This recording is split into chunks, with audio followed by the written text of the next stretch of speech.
भारतीय समाजवाद का सबसे बड़ा नाम डॉक्टर राम मनोहर लोहिया और वंचित शोषित हर एक आवाम के सबसे बड़े नेता बाबा साहब डॉक्टर भीमराव अंबेडकर। इन दोनों के बीच पत्र व्यवहार हुआ। दोनों एक होना चाहते थे, दोनों मिलकर काम करना चाहते थे और दोनों एक ऐसे भारत को बनाना चाहते थे जिसमें 90% आवाम जो वंचित शोषित कमेरा है वो देश के हुक्मरान बने, सत्ता संसाधन में हिस्सेदारी हो और एक नए आइडिया ऑफ इंडिया का ख्वाब देखते थे। डॉक्टर राम मनोहर लोहिया, जिनका जन्मदिन 23 मार्च को पड़ता था और चूंकि शहीद आजम भगत सिंह और उनके साथियों को उसी दिन फांसी दे दी गई तो वो अपना जन्मदिन नहीं मनाते थे।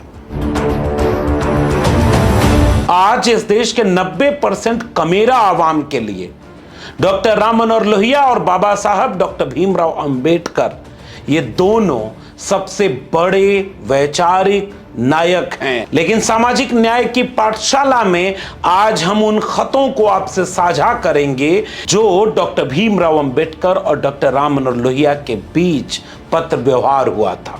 बाबा साहब डॉक्टर भीमराव अंबेडकर अपनी शेड्यूल कास्ट फेडरेशन को भंग करके उन्हीं दिनों रिपब्लिक पार्टी ऑफ इंडिया को आकार देने के काम में लगे हुए थे और उन्हीं दिनों कांग्रेस से अपने गहराते मतभेद के चलते सोशलिस्ट पार्टी को एक नए रूप में ढालने के लिए डॉक्टर राम मनोहर लोहिया का रास्ता कांग्रेस के तमाम लोगों से बिल्कुल अलग हो चुका था।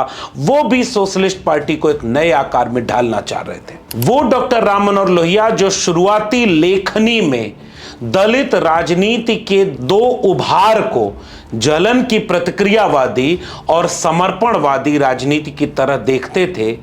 प्रतिक्रियावादी राजनीति में वो बाबा साहब डॉक्टर अंबेडकर को देखते थे और समर्पणवादी राजनीति में वो जगजीवन राम को देखते थे। वही डॉक्टर राम मनोहर लोहिया बाद के दिनों में अपने राजनीतिक सामाजिक विचार में बदलाव लाते हैं और बाबा साहब डॉक्टर भीमराव अंबेडकर के गुजर जाने पर एक खत लिखते हैं। सबसे पहले मैं वो खत आपको पढ़ाना चाहता हूं ताकि आप समझें कि डॉक्टर राम मनोहर लोहिया के जहन में बाबा साहब डॉक्टर अंबेडकर का मतलब क्या था। बाबा साहब डॉक्टर अंबेडकर के गुजर जाने पर मधुलिमय को लिखे खत में वो कहते हैं, मेरे लिए डॉक्टर अंबेडकर हिंदुस्तान की राजनीति के एक महान आदमी थे और गांधी जी को छोड़कर वे बड़े से बड़े सवर्ण हिंदुओं के बराबर। इससे मुझे संतोष और विश्वास मिला है कि हिंदू धर्म की जाति प्रथा एक न एक दिन समाप्त की जा सकती है। मधुलिमय को लिखते हुए हम जानते हैं कि उस वक्त में डॉक्टर राम मनोहर लोहिया भारत को हिंदुस्तान कहते रहे। अपनी लेखनी में उन्होंने हिंदुस्तान शब्द का प्रयोग किया है। मधुलिमय को लिखे इस खत में डॉक्टर लोहिया ने बाबा साहब को किस तरह याद किया है। हम जानते हैं कि डॉक्टर राम मनोहर लोहिया के ऊपर गांधी का ज्यादा प्रभाव था। हम जानते हैं कि डॉक्टर राम मनोहर लोहिया महात्मा गांधी से ज्यादा प्रभावित थे। लेकिन बाबा साहब डॉक्टर भीमराव अंबेडकर को लेकर के उनकी जो शुरुआती धारणा थी 1950 के बाद वो धारणा तेजी से बदलती है और 1956 के आसपास ये दोनों नेता एक होकर के समाजवाद और अंबेडकरवाद की लड़ाई को एक जगह इकट्ठा करके इस देश की राजनीति का सबसे बड़ा प्रयोग करने जा रहे थे। और उसका जो पत्र व्यवहार है वो इस देश के हर वंचित शोषित कमेरा को जरूर देखना चाहिए। डॉक्टर राम मनोहर लोहिया ने शुरुआत इसकी की 10 दिसंबर 1955 को हैदराबाद से बाबा साहब डॉक्टर अंबेडकर के नाम डॉक्टर लोहिया का पहला खत लिखा जाता है और उस खत को आपको गौर से सुनना चाहिए। प्रिय डॉक्टर अंबेडकर, मैनकाइंड अखबार पूरे मन से जाति समस्या को अपनी संपूर्णता में खोलकर रखने का प्रयत्न करेगा, इसलिए आप अपना कोई लेख भेज सकें तो प्रसन्नता होगी। आप जिस विषय पर चाहें लिखिए। हमारे देश में प्रचलित जाति प्रथा के किसी पहलू पर आप लिखना पसंद करें तो मैं चाहूंगा कि आप कुछ ऐसा लिखें कि हिंदुस्तान की जनता न सिर्फ क्रोधित हो बल्कि आश्चर्य भी करे। मैं चाहता हूं कि क्रोध के साथ दया भी जोड़नी चाहिए ताकि आप न सिर्फ अनुसूचित जातियों के नेता बने बल्कि पूरी हिंदुस्तानी जनता के भी नेता बने। मैं नहीं जानता कि समाजवादी दल के स्थापना सम्मेलन में आपकी कोई दिलचस्पी होगी या नहीं। सम्मेलन में आप विशेष आमंत्रित अतिथि के रूप में आ सकते हैं। अन्य विषयों के अलावा सम्मेलन में खेत मजदूरों, कारीगरों, औरतों और संसदीय काम से संबंधित समस्याओं पर भी विचार होगा। इसमें से किसी एक पर आपको कुछ बात कहनी है। सप्रेम अभिवादन सहित आपका राम मनोहर लोहिया। ये पहला खत है जो बाबा साहब डॉक्टर अंबेडकर के नाम डॉक्टर राम मनोहर लोहिया ने लिखा, और इस खत के मजमून को गौर से देखेंगे तो इसका भाव समझ में आएगा। ये डॉक्टर लोहिया हैं जो कह रहे हैं कि बाबा साहब अंबेडकर को केवल दलितों का नेता नहीं, पूरे देश का सबसे बड़ा नेता होना चाहिए। डॉक्टर लोहिया अपने मैनकाइंड अखबार के लिए केवल एक लेख नहीं मांग रहे, वो डॉक्टर अंबेडकर के असीम ज्ञान का, असीम संभावनाओं का, उनके दर्शन का, उनके विचारों का समर्थन करते हुए अपनी सोशलिस्ट पार्टी के स्थापना दिवस के सम्मेलन में अतिथि के तौर पर बुलाना चाहते हैं। डॉक्टर अंबेडकर ने डॉक्टर लोहिया के इस खत को एक यात्रा की तरह आगे बढ़कर स्वीकार किया। मैं फिर से स्पष्ट करना चाहता हूं कि डॉक्टर राम मनोहर लोहिया में और डॉक्टर बाबा साहब भीमराव अंबेडकर में कई जगहों पर वैचारिक मतभेद था। खासकर धर्म का मामला हो, राजनीति का गांधीवादी पैटर्न हो या समाजवाद को लेकर डॉक्टर अंबेडकर की राय हो, इन दोनों विद्वानों और विचारकों की राय कई जगह पर मेल नहीं खाते थे। मगर साल 1955 आते आते देश के ये दो बड़े नायक एक होकर के काम करना चाहते थे। और गौर से देखिए कि बाबा साहब डॉक्टर अंबेडकर ने डॉक्टर राम मनोहर लोहिया के खत का जवाब में क्या लिखा। बाबा साहब खत का जवाब देते उसके पहले डॉक्टर लोहिया की तरफ से दो मित्र विमल मल्होत्रा और धर्मवीर गोस्वामी ने बाबा साहब अंबेडकर से मुलाकात की।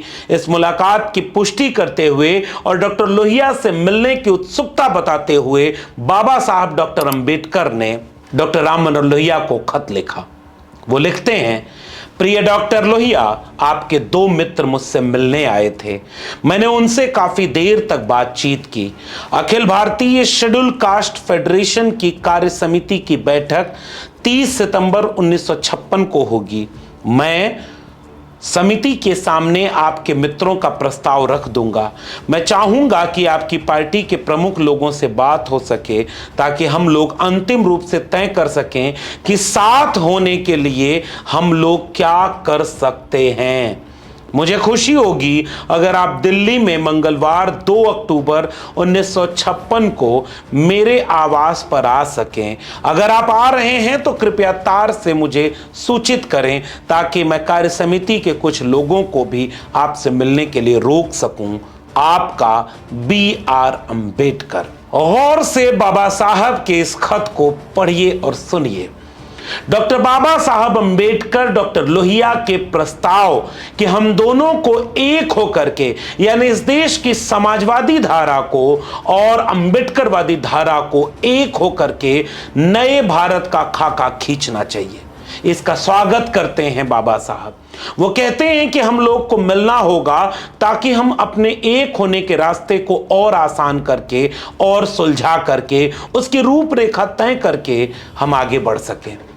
यह है आइडिया ऑफ इंडिया का एक बदलता हुआ भारत। गौर से बाबा साहब के इस खत को पढ़िए और सुनिए। डॉक्टर बाबा साहब अंबेडकर डॉक्टर लोहिया के प्रस्ताव कि हम दोनों को एक होकर के, यानी इस देश की समाजवादी धारा को और अंबेडकरवादी धारा को एक होकर के नए भारत का खाका खींचना चाहिए, इसका स्वागत करते हैं बाबा साहब। वो कहते हैं कि हम लोग को मिलना होगा ताकि हम अपने एक होने के रास्ते को और आसान करके और सुलझा करके उसकी रूपरेखा तय करके हम आगे बढ़ सकें। यह है आइडिया ऑफ इंडिया का एक बदलता हुआ भारत। गौर करिए कि उसी साल 1956 को बाबा साहब डॉक्टर भीमराव अंबेडकर ने बौद्ध धर्म स्वीकार कर लिया था, ये कहते हुए कि मैं हिंदू पैदा तो हुआ हूं क्योंकि ये मेरे वश में नहीं था, मगर मैं हिंदू होकर मरूंगा नहीं क्योंकि ये मेरे वश में है। मैंने बहुत कोशिश की हिंदू धर्म में सुधार की, मगर ये सुधार नहीं हो पाया, इसलिए मैं बौद्ध धर्म स्वीकार कर रहा हूं। बाबा साहब अंबेडकर का अपने लाखों अनुयायियों के साथ बौद्ध धर्म स्वीकार करना आजाद भारत की बहुत बड़ी परिघटना थी।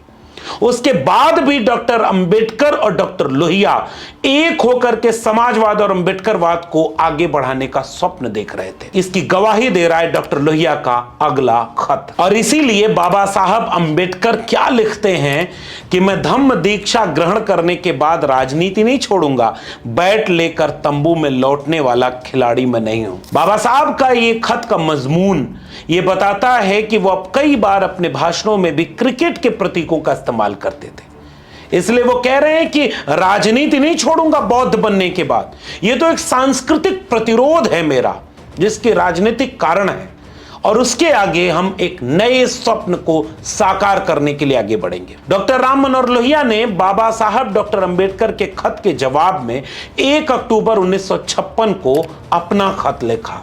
वे लिखते हैं, आपके 24 सितंबर के कृपा पत्र के लिए बहुत धन्यवाद। आपके सुझाए समय पर दिल्ली पहुंच पाने में बिल्कुल असमर्थ हूं, फिर भी जल्दी से जल्दी आपसे मिलना चाहूंगा। आपसे दिल्ली में 19 और 20 अक्टूबर को मिल सकूंगा। अगर आप 29 अक्टूबर को बंबई में हैं तो वहां आपसे मिल सकता हूं। कृपया मुझे तार से सूचित करें कि इन दोनों तारीखों में कौन सी तारीख आपको ठीक रहेगी। आपकी सेहत के बारे में जानकर चिंता हुई। आशा है आप अवश्य सावधानी बरत रहे होंगे। मैं केवल इतना कहूँगा कि हमारे देश में बौद्धिकता निढाल हो चुकी है। मैं आशा करता हूं कि यह वक्ती है और इसीलिए आप जैसे लोगों का बिना रुके बोलना बहुत जरूरी है।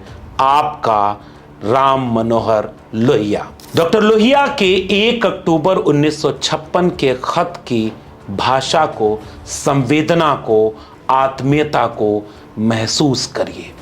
देश के दो सबसे बड़े विद्वान आपस में बात कर रहे हैं, लेकिन गहरे सम्मान के साथ, गहरी आत्मीयता के साथ, एक दूसरे के विचारधारा के सम्मान, देश को सबका देश बनाने के स्वप्न और निजी तौर पर एक दूसरे का कुशल क्षेम, ये दो बड़े नायकों का आपसी रिश्ता है।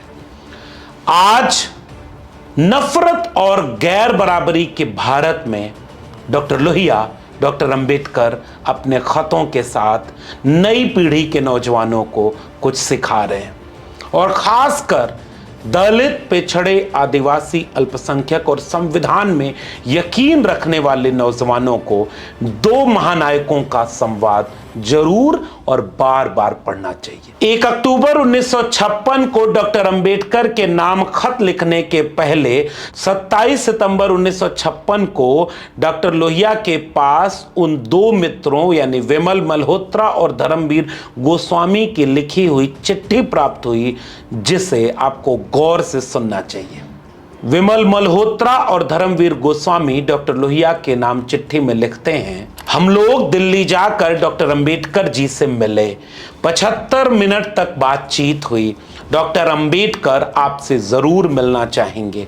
वे पार्टी का पूरा साहित्य चाहते हैं और मैनकाइंड के सभी अंक। वे इसका पैसा देंगे।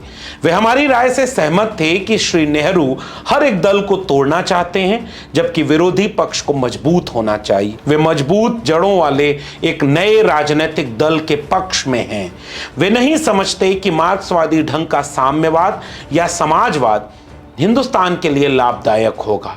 लेकिन जब हम लोगों ने अपना दृष्टिकोण रखा तो उनकी दिलचस्पी बढ़ी। हम लोगों ने उन्हें कानपुर के आम क्षेत्र से लोकसभा का चुनाव लड़ने का न्योता दिया। इस ख्याल को उन्होंने नापसंद नहीं किया, लेकिन कहा कि वे आपसे पूरे भारत के पैमाने पर बात करना चाहते हैं। ऐसा लगा कि वे अनुसूचित जाति संघ से ज्यादा मोह नहीं रखते। श्री नेहरू के बारे में जानकारी लेने में उनकी ज्यादा दिलचस्पी थी। वे दिल्ली से एक अंग्रेजी अखबार भी निकालना चाहते थे। वे हम लोगों के दृष्टिकोण को बहुत सहानुभूति, तबीयत और उत्सुकता के साथ पूरे विस्तार से समझना चाहते थे। उन्होंने थोड़े विस्तार से इंग्लैंड की प्रजातांत्रिक प्रणाली की चर्चा की, जिससे उम्मीदवार चुने जाते हैं, और लगता है कि जनतंत्र में उनका दृढ़ विश्वास है। विमल मल्होत्रा और धर्मवीर गोस्वामी की इस चिट्ठी का डॉक्टर लोहिया और डॉक्टर अंबेडकर के पत्र व्यवहार के बीच बहुत अहम योगदान है। डॉक्टर अंबेडकर से डॉक्टर लोहिया मिल नहीं पाए थे। डॉक्टर अंबेडकर दिल्ली में उन दिनों रहा करते थे और डॉक्टर राम मनोहर लोहिया हैदराबाद में रहते थे। कई व्यस्तताओं और तालमेल न बन पाने के चलते इन दोनों की तो मुलाकात अभी नहीं हो पाई थी, लेकिन जब विमल और धर्मवीर जी मिले और उस बात को खत में लिखा जिसने ये स्पष्ट किया कि कितनी शिद्दत से समाजवाद और अंबेडकरवाद एक होना चाहता था, कितनी आत्मीयता थी, कितना गहरा दृष्टिकोण था, और इस बात को डॉक्टर लोहिया अपने जवाब में बताते हुए विमल मल्होत्रा और धर्मवीर गोस्वामी को लिखते हैं। लोहिया कहते हैं, तुम लोग डॉक्टर अंबेडकर से बातचीत जारी रखो। डॉक्टर अंबेडकर की सबसे बड़ी दिक्कत यह है कि वे सिद्धांत में अटलांटिक गुट के नजदीकी महसूस करते हैं। मैं नहीं समझता कि इस निकटता के पीछे सिद्धांत के अलावा और भी कोई बात है। मैं चाहता हूं कि डॉक्टर अंबेडकर समान दूरी के खेमे की स्थिति में आ जाएं। तुम लोग अपने मित्र के जरिए सिद्धांत की थोड़ी बहुत बात चलाओ। डॉक्टर अंबेडकर को लिखी चिट्ठी की एक नकल भिजवा रहा हूं। अगर वे चाहते हैं कि मैं उनसे दिल्ली में मिलूं तो तुम लोग भी वहां रह सकते हो। मेरा डॉक्टर अंबेडकर से मिलना राजनीतिक नतीजों के साथ इस बात की भी तारीफ होगी कि पिछड़ी और परिगणित जातियां यानी उपेक्षित जातियां उनके जैसे विद्वान पैदा कर सकती हैं। तुम्हारा डॉक्टर राम मनोहर लोहिया। इस खत की आखिरी पंक्तियां डॉक्टर लोहिया के मन में डॉक्टर अंबेडकर का कितना सम्मान है इसको दर्शाती हैं। और जब यह खत बाबा साहब डॉक्टर अंबेडकर को मिला तो 5 अक्टूबर 1956 को उन्होंने जवाब में डॉक्टर लोहिया को लिखा, आपका 1 अक्टूबर 56 का पत्र मिला। अगर आप 20 अक्टूबर को मुझसे मिलना चाहते हैं तो मैं दिल्ली में रहूंगा। आपका स्वागत है। समय के लिए टेलीफोन कर लेंगे। आपका B.R. अंबेडकर। आजाद भारत की सबसे बड़ी परिघटना आकार लेने वाली थी। देश की राजनीति के हाशिए पर ढकेल दिए गए 90% कमेरा आवाम एक होकर के एक नए राजनीतिक विकल्प और विमर्श के दिशा में आगे बढ़ने वाला था।